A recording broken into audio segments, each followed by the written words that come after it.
The final term that we're going to define in this section is going to be the one-to-one correspondence, or sometimes it's known as a bijection. Sometimes we say that a function is bijective. So what does it mean to say that a function is bijective or that a function is a one-to-one correspondence? It literally means that the function is both one-to-one and onto. That's what it means to say that a function is a one-to-one correspondence or a function is bijective. So if you can prove that a function is one-to-one and onto, then the function is going to be bijective. We did that for the function f in the last two problems in example 2 and example 3. So if you want to go back and review those videos and those notes, the function f was one-to-one first and it was onto in the second example. So the function f is an example of a one-to-one correspondence or a bijection. Okay, in example 4, they're saying basically here's a function that goes from the set of r cross r. So this is my domain. It's basically pairs of numbers. And my range is also, or my codomain rather, is also sets of pairs. So my function basically takes two numbers and it gives me back two numbers. And here's how the function operates. The function f of x takes the pair x comma y, and what it does to them is it creates a new pair as a result, where the first element in that pair is the sum of the two numbers that you started with, and the second element in that pair is the difference of the two numbers that you started with. The question is this one-to-one correspondence or not? And I believe that this one is going to be yes. So we're going to say that this function capital F x comma y is a bijection. So I think it is, and we're going to try to prove it next. Okay, so the proof is basically split into two parts. So first of all, before I start doing part 1 and part 2, let me define the function that I'm working with. So let f x comma y be the function that goes from r cross r into r cross r, the Cartesian product, with the formula that we want for capital F of x, y, which basically adds the first numbers in the first element and then subtracts the elements for the second element. So let me give you an example of this. So the function, let's say, takes the input 1, 3. What's the output going to be? Well, in the first spot, we're going to be putting 4. In the second spot, we're going to put 1 minus 3, which is -2. However, if the inputs are 3, 1, then first add them, then subtract them. First one minus second one would be 2. So you can see it's sensitive to the numbers that you're plugging in. I plugged in almost the same numbers, almost the same pair, 1, 3 or 3, 1, but I got different outputs. So that's what the function basically is doing. Okay. Now, proof 1 is going to prove that it is injective. In other terms, it is one-to-one. Proof 1, fxy is injective. So how do I do that? I have to basically pick two numbers or two pairs, let's say in this case, from the codomain. So I'm going to find two pairs of numbers inside the codomain and show that their pre-images must have been equal. So as a reminder, I wrote find two pairs in the codomain and show that the pre-images are equal. So let me find two pairs in the codomain. So, let's start. Let x plus y, comma x minus y be in the codomain. And I want two of them. So to make it kind of clear, I'm going to do x1 y1, x1 y1. And again, I need a second pair, x2 y2. And x2 minus y2, and all these guys are coming from r cross r, the codomain. Okay, remember my function basically adds the elements and subtracts the elements. That's why I was able to find x1 plus y1 and so on and so forth, and they're all coming from the codomain. Now I want them to be equal with the x1 plus y1 first pair, x1 minus y1.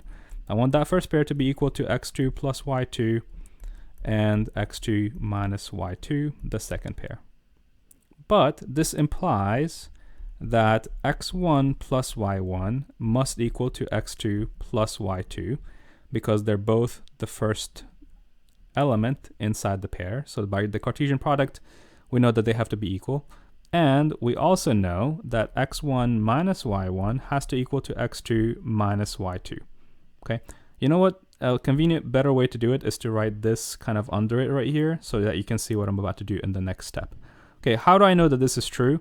This is true because pairs are equal.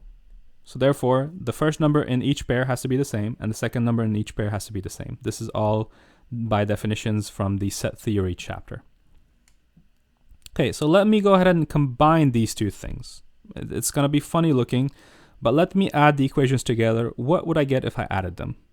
So by adding the equations, kind of like what you did in elementary algebra when you're solving systems of equations, by adding the two equations, I end up with 2x1s equaling 2x2s. Everything else cancels out. So that means x1 is now equal to x2. Okay, let's do something else. Let's subtract. By subtracting, what do you get if you subtracted the systems? So if you did x1 minus x1, it's going to go away. If you did y1 minus negative y1, you're going to get 2 y1s, and then continue the same thing on the other side. x2 minus x2 is going to be gone, and y2 minus negative y2 is going to be at the end 2y2. So this means that y1 is going to be equal to y2 again. And putting them back into pairs would tell me that x1 comma y1, the pair, has to then equal x2 comma y2, the pair. And remember, these pairs are now the x1, y1. They are the input pairs. And x1 comma y1 comma x2 comma y2 are the elements in R cross R in basically the domain. The R cross R that I'm talking about right here is the R cross R from the first spot. So since I was able to convince myself that x1 and y1 from the domain are identical, this implies that the function is actually 1-to-1. So this implies that the function that we're working with, which is called capital F of x comma y, is 1-to-1. And that's the end of proof 1, basically, QED of proof 1. But we still have to do proof 2, where we show that this function f of x, y is surjective, or onto, basically. So before we get into how to prove that the function is onto, let's take a look back at how we started this problem. When we started, I told you, let's pretend that we're putting the input 1, 3. Then what would the output be? And we said we would have to add the two numbers together. 3 plus 1 is going to be 4. And then for the second number, you'd have to subtract 1 minus 3 to get -2. So what am I supposed to be doing in the next few minutes when I show you that this function is onto? What I'm supposed to do is pick random 4 and random -2. So basically, I'm supposed to pick two numbers as output. And my job is going to be to show you how to get the input. So what numbers do you actually plug into the function? What do you write here and here? So that when you add them together, you get the number A. And then when you subtract them from each other, you get the number B. So like basically, if you think of it like this, if I give you 4 and -2, is it easy for you to find the 1, 3 in front? That's what you're supposed to do in order to show that this thing is onto. If you can't do that for one pair, then the function is not going to be onto. I believe in this problem, the function is going to be onto, and we're going to have to prove how that happens. So for instance, how, if I give you 4 and -2, how can you go backwards? How can you go back to 1, and how can you go back to the 3? Well, to go back to get the 1, for instance, what you would have to do maybe is add the two numbers that I gave you together and then divide it by 2. If you added them and divided by 2, you would get 2/2, which is at the end 1, and that matches with the first number that you've got. And how do you get the second number? Well, all you have to do is take the numbers that I gave you, which are 4 and -2, and this time subtract them and then divide by 2, for example. If you did that, you would get 6/2, which is at the end 3, which gives you the second number. So that's going to be the trick of how we go backwards. So if you give me two numbers in the codomain and you want the pre-image, you want to know what gives those two numbers, then what you have to do is basically add them and divide by 2, subtract them and divide by 2. That's the recipe to go backwards. So we're going to have to write that down next. Okay, so we're going to do that over here. Let me do proof 2 on the next page, proof 2, where I show that the function is onto. After capital F x y is onto. That's what I want to do here. Okay, so I'm going to start by saying let the pair a comma b come from the codomain, which is R cross R, and that codomain I usually highlight in blue. So this pair comes from the second set.